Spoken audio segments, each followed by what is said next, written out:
Las luces fluorescentes del pasillo del hospital zumbaban como insectos enfadados mientras yo revisaba las redes sociales desde mi camilla. Palpitaciones cardíacas, había dicho el médico, causadas por el estrés. A mis 63 años, aparentemente mi cuerpo había decidido que ya estaba cansado de fingir que todo estaba bien. La notificación apareció en mi teléfono, justo cuando una enfermera revisaba mi vía intravenosa. Melissa me había etiquetado en una foto. Qué considerado por parte de mi nuera acordarse de mí durante mi emergencia médica. Toqué la pantalla, esperando tal vez un mensaje de pronta recuperación o un simple reconocimiento de que yo estaba acostada en una sala de emergencias, sola y asustada. En cambio, me encontré con una foto perfectamente preparada de una cena familiar que parecía sacada de una revista de estilo de vida. David, mi hijo, sonreía en la cabecera de mi antigua mesa del comedor, la misma que Tom y yo habíamos restaurado juntos durante nuestro primer año de matrimonio. Melissa se veía radiante en la silla que solía ocupar yo, esa que tenía una pata ligeramente inestable que Tom siempre prometía arreglar, pero nunca lo hacía. Chloe, mi nieta de 12 años, reía por algo fuera de cámara, su rostro iluminado con una alegría genuina. Estaban en mi casa. Bueno, técnicamente su casa ahora, según ellos, disfrutando de lo que parecía ser una elaborada comida casera, con velas, y lo que aparentaba ser un asado que habría costado una buena cantidad de dinero. Pero el pie de foto me apretó el pecho, peor que cualquier palpitación. Finalmente un día sin la reina del drama. La cena familiar es mucho más pacífica. #bendecidos, familia, sin drama. 47 me gustas ya. Mi cuñada Nancy incluso había comentado con emojis de risa llorando, como si mi ausencia en sus vidas fuera el remate de un chiste hilarante. Me quedé mirando la pantalla del teléfono durante un minuto entero, dejando que la realidad se hundiera en mí como agua helada recorriendo mis venas. Mientras yo yacía en una sala de emergencias con electrodos pegados al pecho y una vía intravenosa goteando en mi brazo, ellos estaban celebrando mi ausencia. No preocupados, no interesados, celebrando. La enfermera regresó con los papeles de alta, con una expresión amable pero eficiente. ¿Su hijo viene a recoger la verdad? Miré la hora de la publicación de Melissa, 20 minutos antes cuando el hospital habría llamado a David. Él sabía exactamente dónde estaba.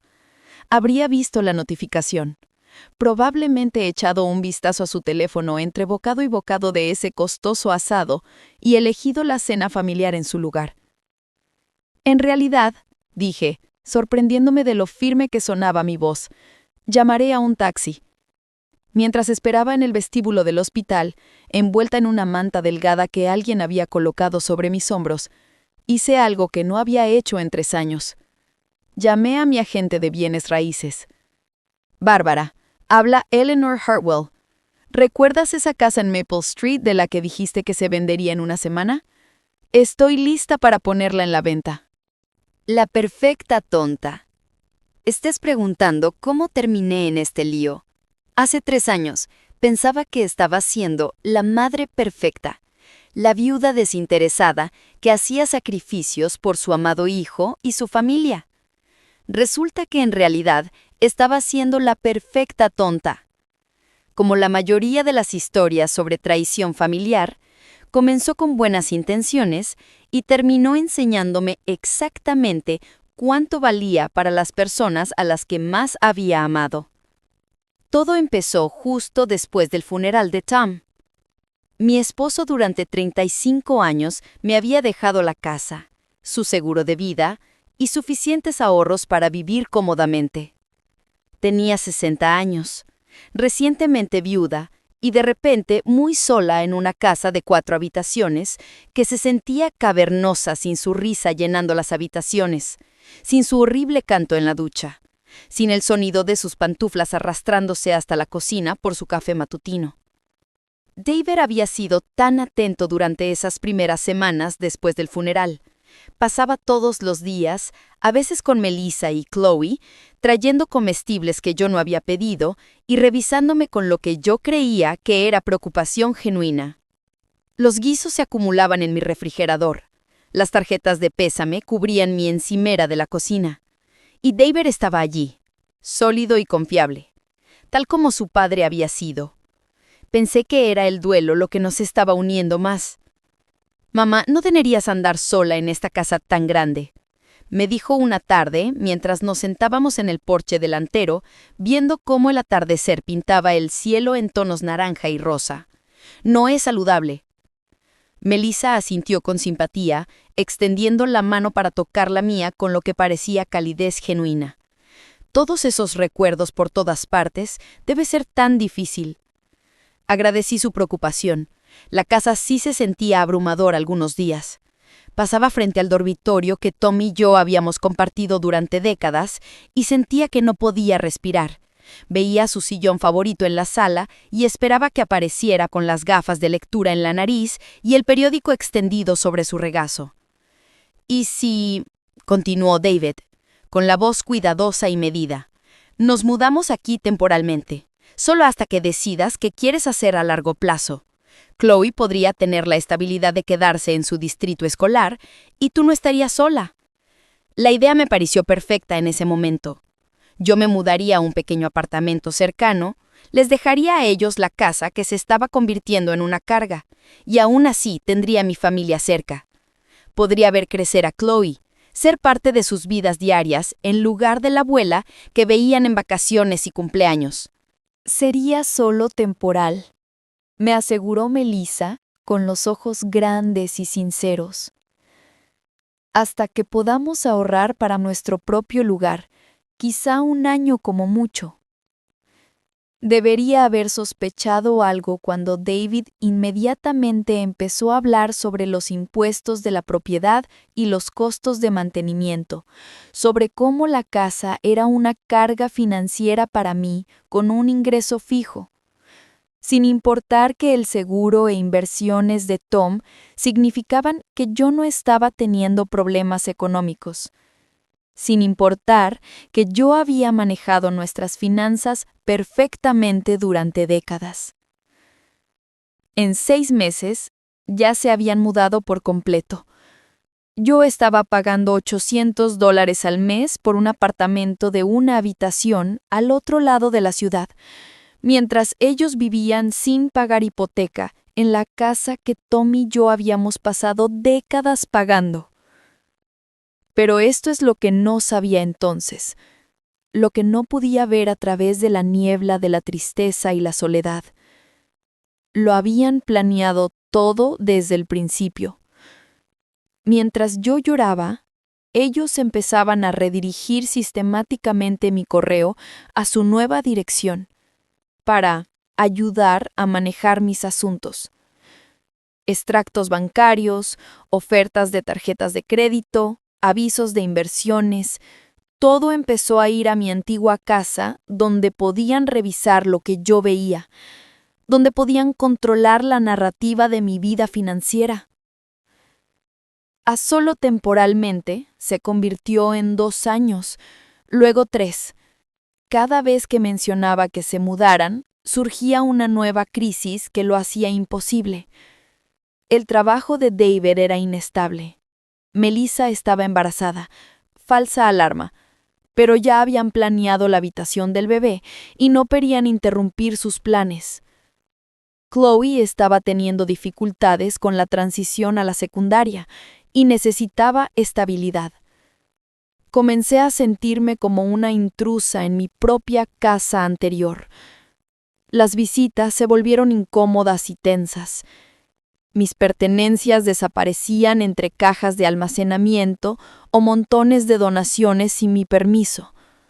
Cambiaron la decoración, pintaron encima del papel tapiz que Tom y yo habíamos elegido juntos, reemplazaron cortinas que había cosido a mano, quitaron fotografías que guardaban décadas de recuerdos, pero lo peor no fue perder la casa.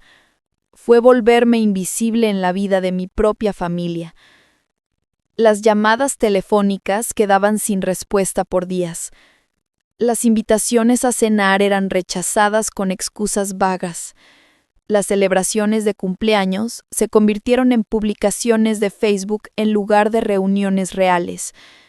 Me estaban borrando, lenta y sistemáticamente, y yo había estado demasiado rota por el dolor y demasiado confiada como para notarlo. Bárbara Henderson contestó en el primer timbre.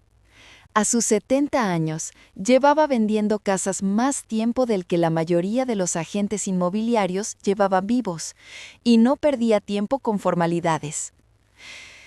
Eleanor, me preguntaba cuándo recapacitaría sobre esa propiedad. ¿Puedes verme mañana por la mañana?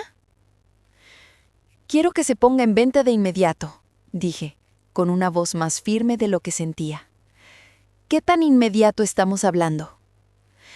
Esa casa recibirá ofertas en días, pero necesitamos una preparación adecuada, respondió Bárbara con un tono profesional pero cálido. ¿Qué tan rápido puedes tener los documentos listos? Bárbara rió, un sonido agudo lleno de aprobación. Esa es la Eleanor que recuerdo de las guerras de recaudación del PTA. Pero cariño, incluso con procesamiento rápido, estamos hablando de los periodos estándar de divulgación. 30 días mínimo para el cierre, asumiendo compradores en efectivo. La realidad me golpeó. Esto no iba a ser la dramática expulsión el mismo día que había imaginado durante ese trayecto en taxi de regreso del hospital. Pero quizá eso era mejor. Mejor significaba más completo. Mejor significaba que no podrían escabullirse de las consecuencias. Bien, dije. Pero, Bárbara, necesito total discreción hasta que estemos listas para publicar la venta. Y necesito entender mi posición legal. Mujer inteligente, respondió Bárbara. Te llevaré a mi amiga abogada, Patricia Morgan. Se especializa en disputas de propiedad familiar. Nos reunimos en tu apartamento mañana a las 8. Esa noche no pude dormir. Seguí repasando la publicación en redes sociales en mi mente. Finalmente un día sin la reina del drama. Las palabras quemaban como ácido. ¿Cuándo me había convertido en la reina del drama? ¿Cuándo querer ver a mi nieta se volvió ser exigente? ¿Cuándo esperar cortesía básica de mi propio hijo se volvió algo irracional? Me levanté a las 3 de la mañana y empecé a revisar mensajes de texto antiguos, correos, registros de llamadas. El patrón apareció lentamente, como una fotografía revelándose en químicos. Febrero. Le pedí a David que me ayudara a mover muebles en mi apartamento. Dijo que estaba ocupado con el trabajo, pero publicó fotos de un viaje de esquí ese mismo fin de semana.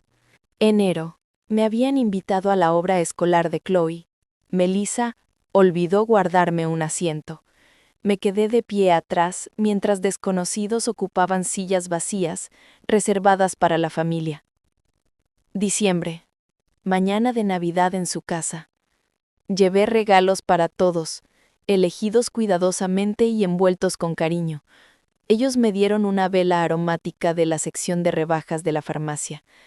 Todavía tenía la etiqueta de descuento, $3.99, rebajado de $12.99. La evidencia de mi irrelevancia estaba en todas partes una vez que empecé a buscarla. A la mañana siguiente, Bárbara llegó a mi pequeño apartamento con café y Patricia Morgan, una mujer de unos 50 años, de mirada aguda, que irradiaba competencia y una furia apenas contenida en mi nombre. Eleanor, empezó Patricia, extendiendo documentos sobre mi diminuta mesa de cocina. Antes de avanzar, necesito entender el arreglo de vivienda. ¿Había algún contrato de alquiler formal? ¿Algún pago de renta documentado? No, solo era la familia ayudando a la familia, respondí, sintiéndome tonta por mi ingenuidad. Patricia intercambió una mirada con Bárbara, que hizo que el estómago se me hundiera. Eso es una buena y una mala noticia. Bueno, porque sigues teniendo todos los derechos de propiedad. Malo, porque podrían intentar reclamar protecciones de inquilinos, o incluso posesión adversa después de 3 años de ocupación continua. Mi café de repente tuvo un sabor amargo. ¿Qué significa eso? Significa que tenemos que ser muy cuidadosas con cómo manejamos el proceso de desalojo. Y, Eleanor, debes saber algo. Es muy probable que intenten pelear esto legalmente. Bárbara sacó una carpeta gruesa. Hay otra cosa que tenemos que discutir. Hice una investigación preliminar sobre tu propiedad. Los registros de impuestos muestran que se presentaron y liberaron varios embargos en los últimos 18 meses. ¿Sabías de eso? La miré fijamente, con la visión empezando a cerrarse. ¿Qué tipo de embargos? Préstamos de mejoras para el hogar, principalmente. Todos debidamente documentados y pagados, pero sugiere que hubo préstamos significativos contra el valor neto de la propiedad. La habitación empezó a dar vueltas. Me aferré al borde de la mesa para estabilizarme. Yo nunca autoricé ningún préstamo de mejoras al hogar. Patricia se inclinó hacia adelante, con una expresión grave. Eleanor, ¿cuándo fue la última vez que revisaste tu informe crediticio? Yo... no recuerdo. ¿Quizá hace 2 años? Necesitamos obtener tu informe crediticio de inmediato. Si han estado interceptando tu correo, podría haber actividad financiera que desconoces. Mientras Patricia hacía llamadas a servicios de monitoreo crediticio, me senté en mi cocina, dándome cuenta de cuán ingenuo había sido. Mientras yo creía ser una madre generosa, ellos habían estado posicionándose sistemáticamente para quedarse con todo. No solo con la casa, con todo. Eleanor, dijo Patricia colgando el teléfono con una expresión sombría. Necesitamos reunirnos de nuevo mañana. Hay varias cuentas mostrando actividad en tu antigua dirección que requieren investigación inmediata. Bárbara guardó sus papeles, con movimientos rápidos, tensos por una ira evidente. Cariño, creo que vender la casa va a ser el menor de tus problemas. Empieza el ajuste de cuentas. El teléfono comenzó a sonar a las 7:23 a.m. El nombre de David apareció en la pantalla con la insistencia de una alarma de humo. Lo dejé ir al buzón de voz mientras preparaba mi café matutino. Del bueno, el que me compré por primera vez en meses, el que no necesitaba justificar ante nadie. El buzón de voz fue exactamente lo que esperaba. Mamá, tenemos que hablar.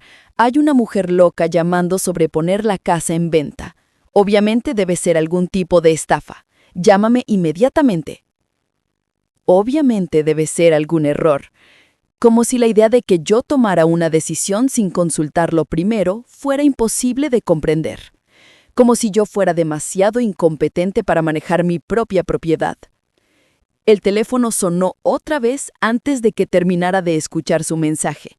Esta vez era Melissa. Contesté al cuarto timbrazo, con la voz calma y medida. «Buenos días, Melissa». «Eleanor, ¿qué demonios está pasando? Una agente inmobiliaria llamó a David diciendo que ahora es nuestra agente de lista. Tiene que ser algún tipo de estafa». Tomé un sorbo lento de mi café, dejando que el silencio se extendiera entre nosotras como un abismo.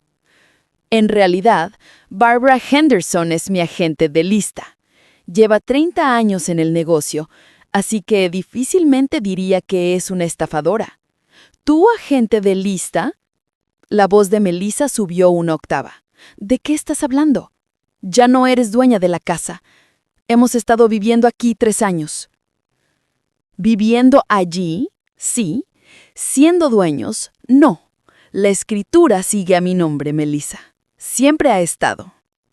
Más silencio. Pero este tenía una calidad diferente. Casi podía escuchar los engranes girando, en su mente las excusas formándose, los cálculos reorganizándose. Pero hemos estado manteniéndola. Hemos invertido dinero en mejoras. Pintamos todo el piso de arriba. Con pintura que yo pagué, le recordé, con la voz aún tranquila, junto con la lavadora nueva, la reparación del techo y cada factura de servicios durante los últimos 3 años. La voz de David entró por el altavoz. Aparentemente, Estaba en altavoz ahora. Mamá, esto es una locura. No puedes vender nuestra casa así como así. Nuestra casa. Esa frase dolió como una bofetada física. Dejó de ser nuestra casa cuando empezaron a celebrar mi ausencia en redes sociales. Dije, con la voz endureciéndose. ¿De qué estás hablando? La voz de Melissa otra vez, pero esta vez podía escuchar la culpa detrás de su confusión. Finalmente un día sin la reina del drama. ¿Te suena? Publicado mientras yo estaba en urgencias ayer, por cierto. Pero no te preocupes, vi la foto. Se les veía muy felices sin mí. La línea quedó en silencio. De fondo podía escuchar a Chloe pidiendo ayuda para encontrar su tarea de matemáticas. Sonidos de una familia normal. Excepto que esta familia había estado destruyéndome sistemáticamente mientras fingía normalidad. Cuando David finalmente habló, su voz había perdido el tono indignado. Mamá, esa publicación no era sobre ti. Por supuesto que no lo era, dije con frialdad. Igual que todas esas veces que has estado demasiado ocupado para devolver mis llamadas, tampoco tenían nada que ver conmigo. Igual que olvidar mi cumpleaños el mes pasado, tampoco tenían nada que ver conmigo. No olvidamos tu cumpleaños. Me felicitaste por Facebook 2 días tarde, que es básicamente el nivel de esfuerzo que ya espero de ti. Pero esto es lo que realmente me molestó, David. Hice una pausa, dejando que el momento se estirara. Los resultados del informe crediticio de Patricia de ayer fueron mucho peores de lo que imaginaba. Necesitamos tener una conversación muy seria sobre finanzas, en persona, hoy. Su voz se volvió cautelosa. ¿Qué tipo de conversación? El tipo en el que tú explicas el préstamo de capital hipotecario de $75,000 que se tomó a mi nombre hace 6 meses. El silencio que siguió fue absoluto. Después de colgarle a David y a Melissa, hice algo que debería haber hecho hace años. Empecé a hacer una lista. No una lista de compras ni una lista de pendientes, sino un registro de todo lo que habían hecho para disminuirme, borrarme.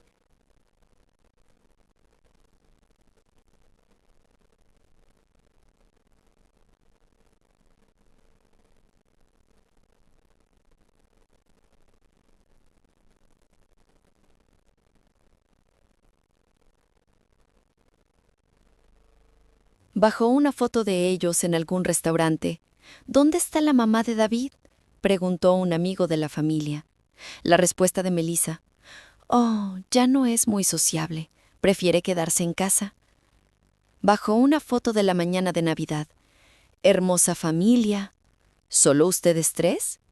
Melissa otra vez: «La madre de David está pasando por algunas cosas. Le estamos dando espacio para que se encuentre a sí misma». Pasando por algunas cosas, encontrándome a mí misma, como si tuviera algún tipo de crisis en lugar de estar simplemente siendo excluida sistemáticamente de sus vidas.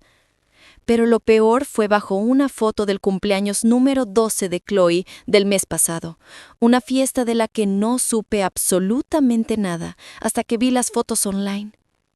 Alguien preguntó: ¿la abuela Eleanor fue? Esta vez David respondió: «Mamá se ha puesto muy exigente últimamente con la atención y la participación. Decidimos que era mejor mantenerlo pequeño y sin estrés por el bien de Chloe».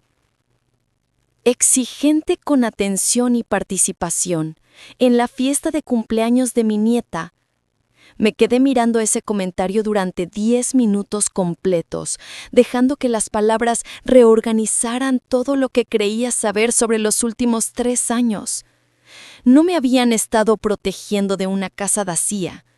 Se estaban protegiendo a sí mismos de mí. Yo no era la viuda afligida que necesitaba espacio y apoyo.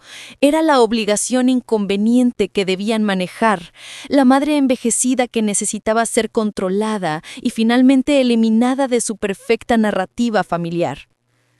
Mi teléfono vibró con un mensaje de David. «Mamá, ¿podemos hablar de esto razonablemente? Somos familia. La familia no se vende las casas por detrás. Escribí de vuelta. Tienes toda la razón. La familia no lo hace. Luego bloqueé su número y llamé a Patricia para hablar sobre presentar cargos criminales. La revelación que lo destrozó todo llegó a las 2:47 a.m., cuando no podía dormir y decidí seguir el consejo de Patricia sobre monitorear mis cuentas financieras en línea. Lo que encontré hizo que las palpitaciones de hace 2 días se sintieran como un suave aleteo. El préstamo sobre el valor de la vivienda era de $75,000. No el pequeño préstamo para mejoras que yo había imaginado, pero eso no era nada comparado con el resto. 3 tarjetas de crédito que nunca había abierto, cada una con límites entre $15,000 y $20,000. Un préstamo personal de $30,000 que definitivamente no había firmado. Tarjetas de tiendas, tarjetas de gasolina e incluso una cuenta de crédito en una joyería. Todas mostrando mi dirección como la casa de Maple Street. Todas al día y en buen estado, con pagos realizados desde una cuenta vinculada a esa dirección, una cuenta que yo nunca había abierto. El número de teléfono en cada cuenta era el celular de David. Con las manos temblorosas, abrí los estados de cuenta detallados que pude acceder en línea. Los cargos pintaban la imagen de un estilo de vida que yo había estado financiando sin saberlo durante más de 18 meses. La membresía del estudio de yoga de Melissa, $200 mensuales. El gimnasio y entrenador personal de David, $350 mensuales. Las clases privadas de tenis de Chloe, $400 mensuales. Clases que ella nunca había mencionado. Restaurantes que nunca había oído. Miles de dólares mensuales. Compras de ropa de diseñador. Tratamientos de spa. Escapadas de fin de semana. Y entonces encontré los cargos de vacaciones de diciembre de 2023. $8,000 para un resort en México, cargados mientras yo pasé Navidad sola, porque ese año ellos querían algo tranquilo. Pero fue el cargo más reciente lo que me hizo sentir físicamente enferma. Una compra en una joyería por $3,200, hecha el mismo día que yo estaba en el hospital. Mientras yo estaba acostada en una camilla con dolores en el pecho, David estaba comprando joyas.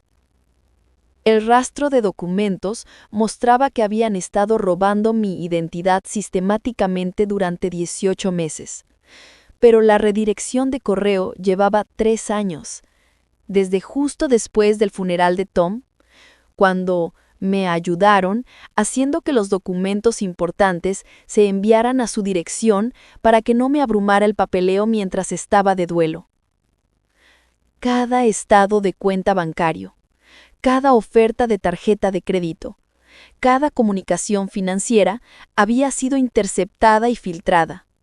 Habían estado curando lo que yo veía mientras vivían de cuentas fraudulentas abiertas a mi nombre. Imprimí todo, cada estado de cuenta, cada cargo, cada firma falsificada que de alguna manera había pasado como mía.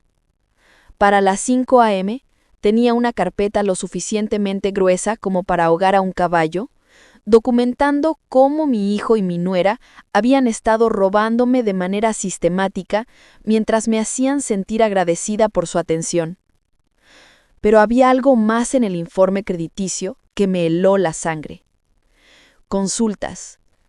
Múltiples consultas de oficinas de abogados, instituciones financieras y algo llamado servicios de evaluación de cuidado para personas mayores.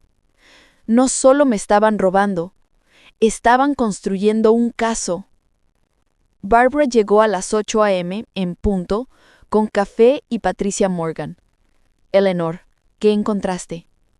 Le entregué la carpeta a Patricia. Aparentemente he estado financiando su estilo de vida durante 18 meses sin saberlo, pero hay más. Patricia pasó las páginas con la eficiencia de alguien que ya había visto esto antes. Robo de identidad, fraude crediticio, falsificación. Eleanor, esto es criminal. Pero estos patrones de consulta sugieren algo completamente distinto. ¿Qué tipo de algo más? Han estado consultando con abogados de derecho del adulto mayor y asesores financieros. Esto parece preparación para un caso de tutela o curaduría. La habitación empezó a dar vueltas. ¿Planeaban declararme incompetente? La línea de tiempo sugiere que sí. La redirección del correo, el fraude financiero, el aislamiento social, es un patrón de manual de abuso financiero a una persona mayor que culmina en procedimientos de tutela. Bárbara asintió. La venta de la casa se volvió mucho más urgente, cariño, pero aún más urgente es presentar cargos criminales. Si no actuamos rápido, podrían acelerar su plan. Mi teléfono había estado vibrando toda la mañana. David llamando desde diferentes números desde que lo bloqueé. Melissa enviando mensajes cada vez más frenéticos. Pero yo ya no era su víctima, y definitivamente no era su fuente de ingreso. Miré a ambas mujeres. ¿Qué tan rápido podemos poner la casa en venta y presentar cargos criminales? Patricia sonrió, y no fue un gesto del todo amable. ¿Qué te parece hoy para los cargos y mañana para el listado? Escalaron más rápido de lo que esperaba. Para el mediodía, Chloe estaba de pie en la puerta de mi apartamento, con lágrimas corriendo por su rostro y sosteniendo una maleta. Abuela Eleanor, por favor no nos dejes sin hogar. Mamá dice que tendremos que vivir en nuestro auto. Mi corazón se rompió. Usar a mi nieta de 12 años como arma emocional era un nuevo nivel de bajeza, incluso para ellos. Cariño, entra. La guié al pequeño sofá, notando cómo sus padres se habían quedado en el auto lo suficientemente cerca para darle instrucciones, lo suficientemente lejos para mantener la negación plausible. ¿Te enviaron aquí sola?, pregunté suavemente. Chloe asintió, dejando caer nuevas lágrimas. Mamá empacó mi maleta y dijo que debería quedarme contigo, ya que tú nos estás obligando a mudarnos. Dijo que quizás si hablaba contigo, recordarías que la familia se supone que debe cuidarse. La manipulación era tan evidente que resultaba casi insultante. Chloe, cariño, ¿tus padres te explicaron por qué estoy vendiendo la casa? Ella negó la cabeza. Solo dijeron que cambiaste de opinión sobre dejarnos vivir allí, que ya no quieres que seamos felices. Me senté junto a ella, eligiendo mis palabras con cuidado. ¿Recuerdas hace 3 años cuando el abuelo Tom murió y tu familia se mudó a nuestra casa? Sí, para cuidarla mientras tú decidías qué querías hacer. Exacto, se suponía que sería temporal. Pero, ¿y si te dijera que durante todo este tiempo, tus padres nunca buscaron un lugar propio, nunca ahorraron para mudarse? En cambio, han estado usando mi nombre para pedir dinero prestado para cosas como vacaciones y compras caras. Su rostro se arrugó de confusión. Pero papá dijo que no podíamos pagar una casa porque su trabajo no paga lo suficiente. Entonces, quizá no deberían haber gastado $8,000 en un viaje a México la Navidad pasada. Sus ojos se abrieron más. No fuimos a México. Mi sangre se congeló. ¿Qué hiciste en Navidad, cariño? Me quedé con la familia de mi amiga Sara por una semana. Mamá y papá dijeron que tenían que ayudar a unos parientes enfermos, pero que no podían llevarme porque podría contagiarme. Habían abandonado a su hija de 12 años con amigos mientras ellos vacacionaban en México con dinero robado. Una bocina sonó afuera, la señal de David indicando que la actuación debía terminar. Chloe, no vas a quedarte sin hogar, te lo prometo, pero no puedo permitir que tus padres sigan usando mi nombre para pedir dinero para cosas que no te benefician en absoluto. ¿Están usando tu nombre? Me temo que sí. Pero eso no es tu culpa, y voy a asegurarme de que estés bien cuidada. La bocina sonó de nuevo, más insistente. Acompañé a Chloe abajo, sosteniendo su pequeña mano. David bajó la ventana al acercarnos. «¿Y bueno, la convenciste, Chloe?» Me incliné al nivel de la ventana. «David, si alguna vez vuelves a usar a tu hija como herramienta de manipulación contra mí, agregaré peligro infantil a los cargos criminales que presenté esta mañana». Su rostro se puso blanco. «¿Qué cargos criminales? ¿Robo de identidad? ¿Fraude crediticio? ¿Falsificación? ¿Los $108,000 que me has robado en los últimos 18 meses con cuentas fraudulentas?» Melissa se inclinó desde el asiento del pasajero. «No hemos robado nada. Ese dinero fue para gastos del hogar y necesidades familiares». ¿Necesidades familiares? Solté una risa sin humor. ¿Como las clases de tenis que Chloe no toma? ¿Las vacaciones a las que Chloe no fue? ¿La joyería que compraste mientras yo estaba en el hospital? «Estás exagerando», espetó Melissa. «Esto es lo que hace la familia. Se apoyan». «Tienes toda la razón», dije. «Eso es exactamente lo que hace la familia. Se apoyan. No se abandonan en un hospital. No celebran la ausencia del otro. Y definitivamente no se roban la identidad para financiar vidas de lujo mientras abandonan a su propia hija en Navidad». Abrí la puerta trasera del auto. «Chloe, vienes conmigo.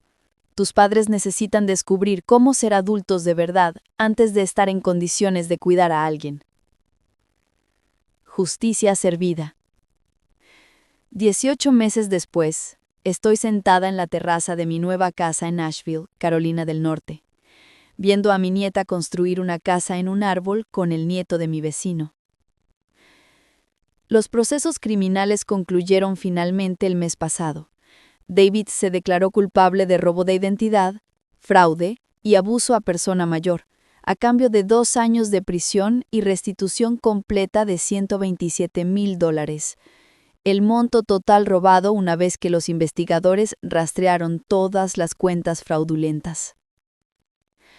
Melissa se recibió 18 meses y servicio comunitario después de que su abogada argumentara que solo seguía el liderazgo de David, aunque el testimonio de Jennifer sobre el caso de su abuela hizo que ese argumento fuera menos convincente. La investigación que comenzó con mi caso terminó conduciendo a cargos también en la situación de la tía Margaret. Su patrimonio pudo recuperar casi $80,000 que habían sido transferidos a las cuentas de David y Melissa en los meses previos a su muerte. El proceso de restitución tomó más de 1 año, requiriendo la venta de artículos de lujo comprados con dinero robado, la incautación del salario de David en trabajos dentro de prisión y un gravamen sobre cualquier propiedad que adquirieran en el futuro.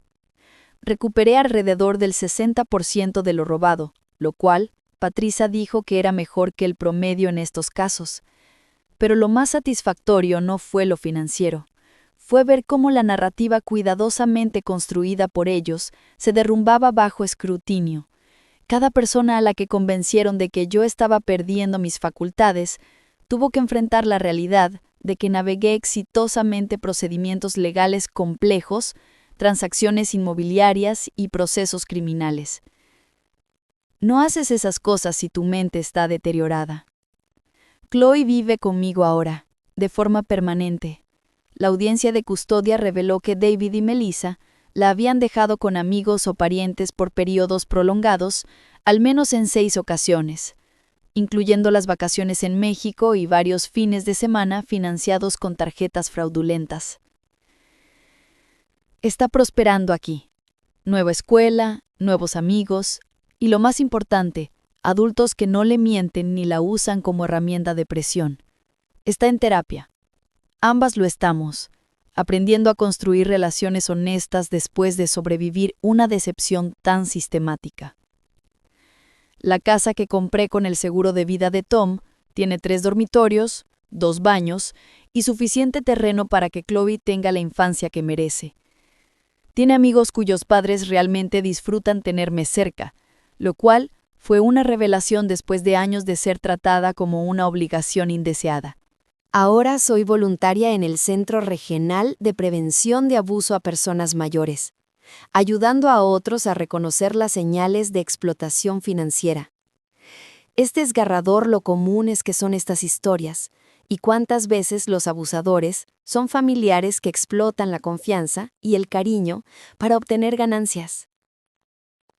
A veces la gente me pregunta si lamento cómo terminó todo, si desearía haber manejado las cosas de otra manera. La respuesta es simple.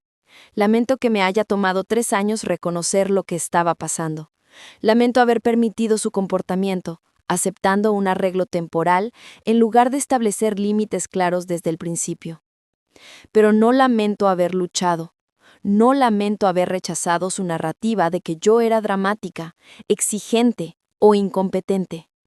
No lamento haber protegido a mi nieta de padres que estaban más interesados en financiar su estilo de vida que en cuidarla. Lo que tengo ahora es algo que había olvidado que era posible: paz sin disculpas. La paz real, no esa paz falsa que viene de evitar el conflicto a toda costa, sino la satisfacción profunda de saber que me negué a ser la víctima de nadie. David llama ocasionalmente desde prisión, generalmente cuando quiere algo: dinero para la comisaría, ayuda con su proceso de apelación o intervención con Chloe, quien rara vez acepta sus llamadas. Mantengo esas conversaciones cortas y cordiales, pero no pretendo que tengamos la relación que teníamos antes. Algunas confianzas, una vez rotas por traición y robo sistemático, no pueden repararse por completo. Mientras termino de escribir esto, Chloe me llama para ver su progreso en la casa del árbol. Ha clavado un cartel en la entrada que dice: Clubhouse de Eleanor y Chloe, no se permiten reinas del drama. Niña inteligente. Aprendió temprano que las personas que te llaman dramática suelen ser las que crean todo el drama.